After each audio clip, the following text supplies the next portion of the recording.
We know where Carlos Correa will play next season and beyond, the same place he spent last year, Minnesota. After opting out of his previous deal with the Twins, Correa agreed to a total of $865 million worth of contracts this offseason, but he is officially back with the club for 6 years and $200 million after health concerns scuttled deals with the Giants and the Mets. A remarkable turn of events. Everybody was on hold when they figured the Mets and he and Boris would work it out. Second set of medicals came in bad on that leg, and they had to go looking elsewhere. I'll tell you what, the Giants don't look like they're the punchline anymore. Obviously, the Giants knew what they were doing with their medicals, and they backed out of that deal. Then the Mets jumped in, and from what I heard yesterday, I talked to a couple of people, the Mets thought he had 3 or 4 more years in that ankle, and anything after that would be gravy. Now, the thing that doesn't make sense to me, if they thought he had 3 or 4 more years, then why'd they offer him a 6-year deal? And another thing that doesn't make sense to me, this is Steve Cohen. So the difference between what they offered and what the Twins offered is $7 million a year. That's ashtray money for Steve Cohen. So if they really wanted the guy, just go to the 6 years, $200 million, because I think Correa really wanted to play on Broadway. He's made for the big stage. Look at his unbelievable numbers in the postseason. A lot of this is curious. Maybe this story will come out even further as time goes on. I think it's a good signing for the Twins. A couple of people that did talk to me about it did say he could break down in spring training this year, or he could break down 12 years from now. Nobody knows. But if he breaks down, from what I've heard, there's no repairing that he gets back down on the field. If he breaks down, it's over, and the next operation is to have him have a normal life.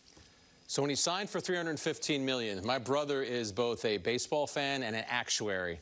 And actuaries, that's all they do is deal with numbers. And he said, I don't like the fact that another team said no to the medicals.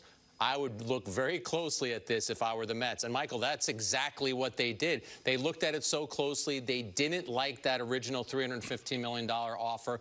They were willing to give him half. But I'll turn this around to you. You said, why didn't they just give him the extra to make up with the Twins?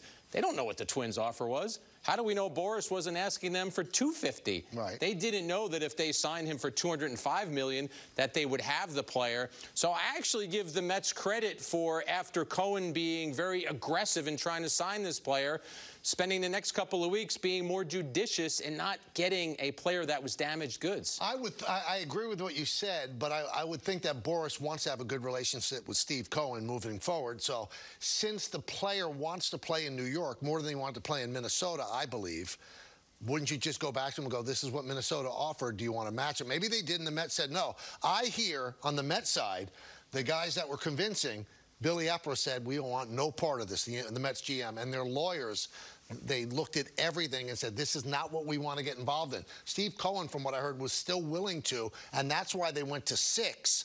But they didn't want to push the money up, so Epler and the lawyers won this one. As you might imagine, too, one thing I heard from a Mets perspective, just an extensive review of those medicals. Not just one doctor, but multiple doctors looking at them, trying to figure out, and what Michael said about the ankle correlates with what I heard as well. You're going to get a really good player for a certain period of time, but how do you know how long that is going to be? And even the way the deal with the Twins ended up being arranged, I mean, it's all front-loaded. It might end up being 10 for $270, but those last 4 years, the salaries go way down.